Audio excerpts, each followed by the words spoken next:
السلام عليكم ورحمة الله وبركاته. هلك أنا قد دعوانيسان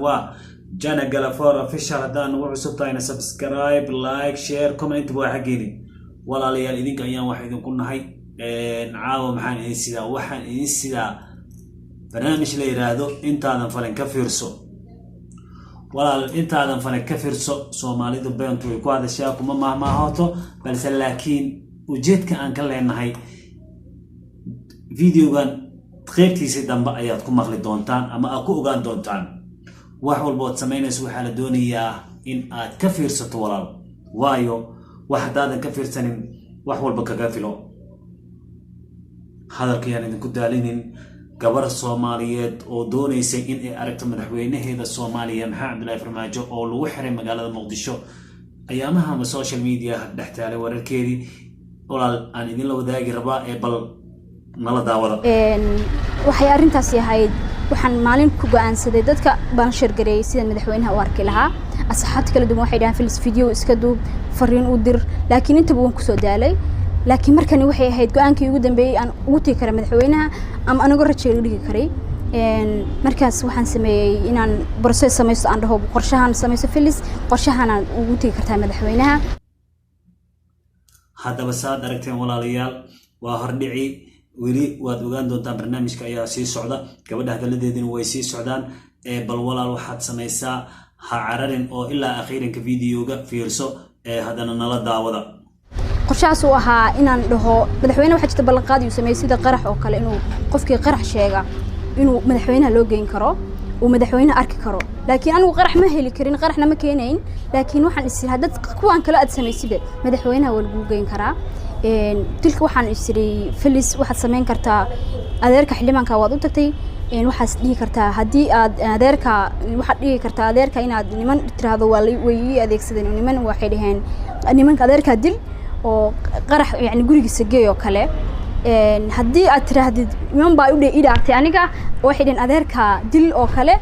dawladdan la waraagto la shirgareyso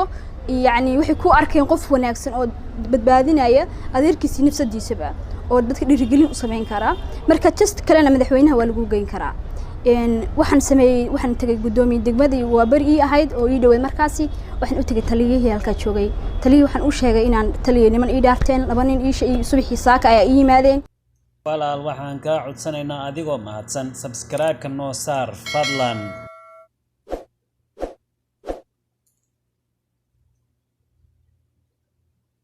walaal waxaan ka codsanaynaa adigoo mahadsan subscribe-ka noo saar fadlan qaybteedii saddexaad ayaa dhiman bal idinkan waxaad yeeshaan ha cararina ee nala daawada ugu dhahan adeerka xilimaanka soo dil oo gurigiisa qaraxgee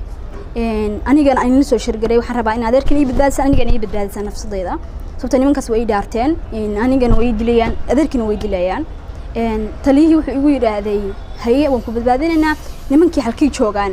waxaan ku gurigayga meel u dhow igu ballameen 5 saac oo birito jimca ahayd igu ballameen halka igu imo igu dhaheen 5 saac kadibna baan rabaa in alaabtii u qaado alaabtii guriga u geeyo taliyii wuxuu igu yiraahday waxba ha walwalin ciidan baan kugu diraynaa meeshaan geenaynaa alaabta la qaadaya marka kadibna lagu badbaadinaya waxa taa gabar fiican madaxweynaha loo geynayo xaqiiqdii waan farxay oo waxay ahayd fursadii ugu qurux badnayd aan arko markaasi yani waxaan isir madaxweynaha waa lagu geynaya laakiin ma isdhahayn ba uu isbedelay wax walba markii 5 saac la gaaray taliyii wuxuu u diray ciidan dhar cad ah meeshii baa la geeyay oo lagu daashay anigana waxa lagu yiri meesha fariiso si nimanka kugu yimaad hadaba sida aad aragteen gabadha waxa weeye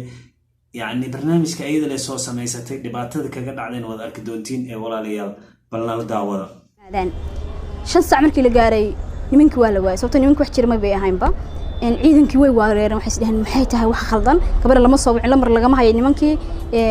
من أيس إيمان أنا جو حن السرفل السداد قبل بعد عشان كذا أنا أورح بهذا مدحوينين الجوجية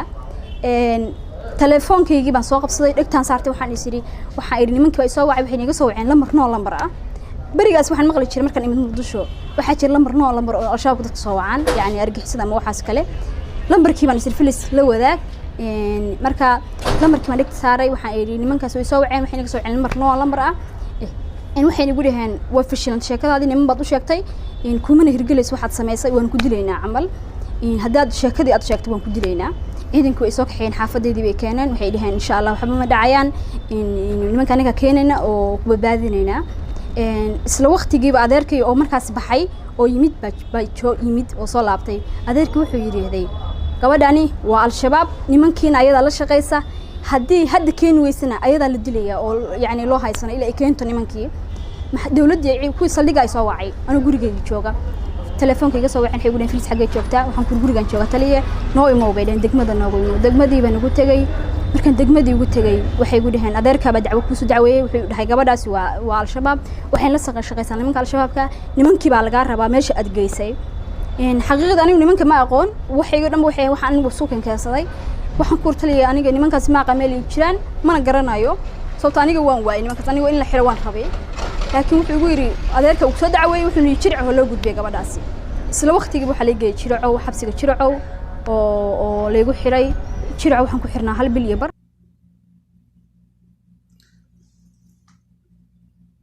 haddaba sidaa daawateen walaalayaal waxa weeye intaadan falin ka fiirso gunti gunaanadkii waxaan soo gaarnay gabagabadii barnaamijka halka aad ka daawanaysaan waa Jana Galafoor official hadaan ugu cusub tahayna subscribe ka naga iloobin wasida iyo wassalaamu calaykum wa rahmatullaahi wa barakaatuh